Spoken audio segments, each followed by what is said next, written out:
Popcorn बन गया mummy? हाँ, इसमें तुम क्या क्या डालिए मम्मी? अपने अकेले अकेले खा रही हैं, हमको नहीं दोगे? क्या क्या डालिए इसमें? वो जो नहीं बाबू है तो बताओ ना, नाम बता दो खाली, क्या क्या डाली थे? कुकर चढ़ाए गैस पे, गरम करके घी डाले, नमक डाले, हल्दी,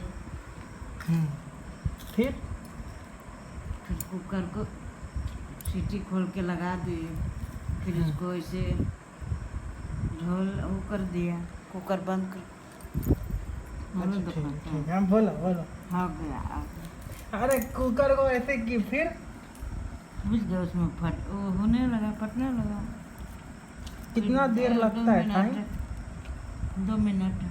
2 मिनट में ही ये पॉपकॉर्न फट के तैयार हो गया है ना? तुम मार क्यों रही हो हमको? खाओ। तो खा लो ना पहले, फिर हम बाद में बचा कुचा खा लेंगे, क्या है?